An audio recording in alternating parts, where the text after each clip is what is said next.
Hi, I'm Dr. Ashley, and welcome to Wellness in the 21st Century, a series on the imbalanced gut and adventure in our digestive system.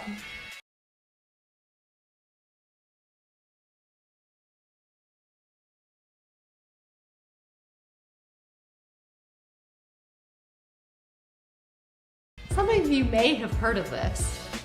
In the news, read an article, there's this word floating around, microbiome. What is this microbiome? Well, simply put, it's an environment of organisms that make up our digestive system. Yes, it is a community of healthy bacteria that live in our bodies. These little critters occupy us more than we occupy ourselves. In fact, there may even be over 100 trillion of them. No wonder that what happens in the gut doesn't stay in the gut, as opposed to Vegas. What do I mean by this? All kinds of illnesses, symptoms, digestive problems, mood issues can be linked in part to what's going on in the digestive system. So keeping this healthy is really vital to our overall wellness in this day and age. And we aren't sure why, but we do think that the microbiome is shrinking a little, that the diversity of it isn't what it used to be for many of us. This may be from the inflammatory foods we eat, from toxins, we're not totally sure why, but we do know more than ever it's important to protect our microbiome and thus help our digestion and our overall wellness and well-being. There are also what I like to call enemies and frenemies that may be living in your gut, like certain funguses, parasites, viruses. We'll talk about that more in another episode. But I do want to bring up here that for many of us, there are issues now with imbalance in the microbiome, allowing some of these enemies and maybe frenemies to come into our digestive system, one of which are parasites.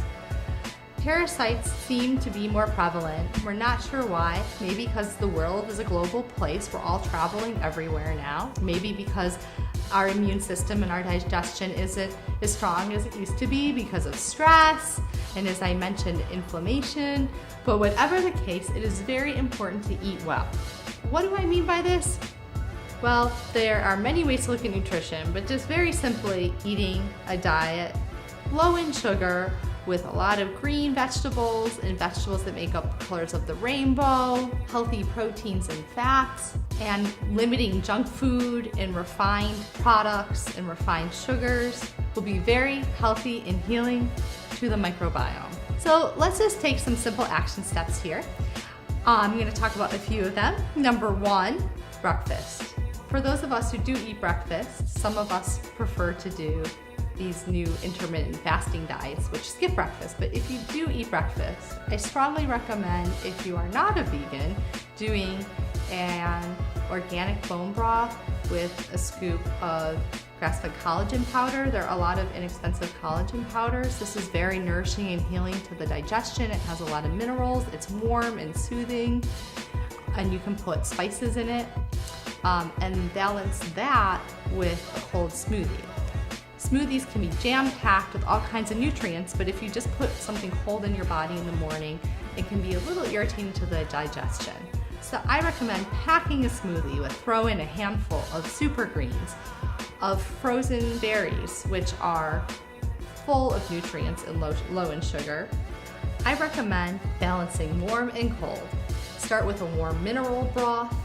For vegans, it could be of root veggies like sweet potatoes, celery root, beets, and to it you can add some pea protein for healthy amino acids, or for those out there who are more like lumberjacks, you can make a bone broth and put a scoop of grass-fed collagen. There are some very inexpensive collagens.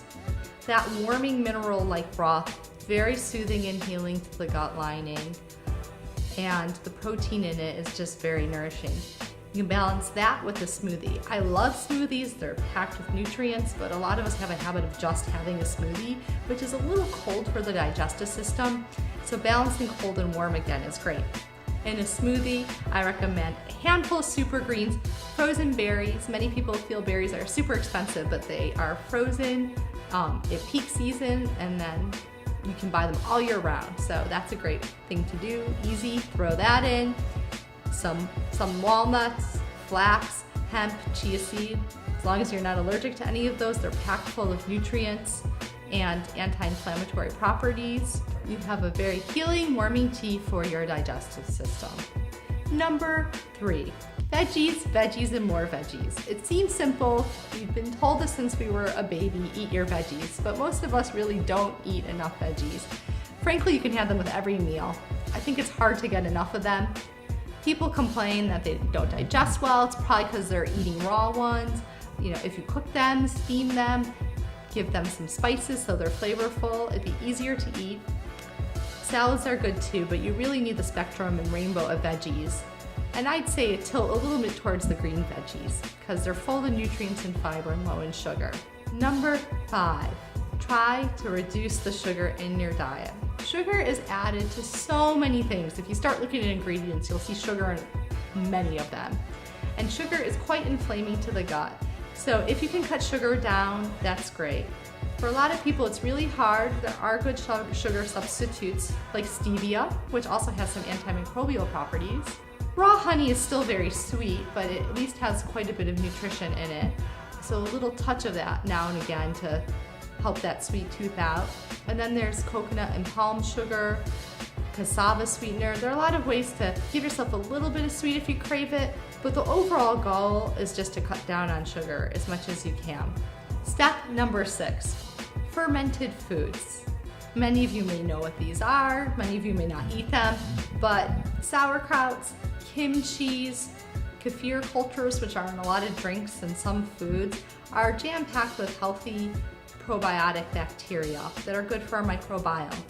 These foods can be very nourishing, especially when eaten on a regular basis. Step number 7, watch where you eat. What about watch how you eat and why you eat? Well, those are important too, but watch where you eat is just if you're traveling or eating out a lot, it can be easier to pick up food poisoning or bugs that aren't healthy for our gut. So just to be conscious, pay attention to the quality of the place you're eating at. So these are just some simple steps you can take to start towards a healthier digestive system. Thanks for joining me for this episode of Wellness in the 21st Century, the imbalanced gut, an adventure into our digestion. If you have any questions, let me know. Thanks for joining, and I'll see you again soon. Bye.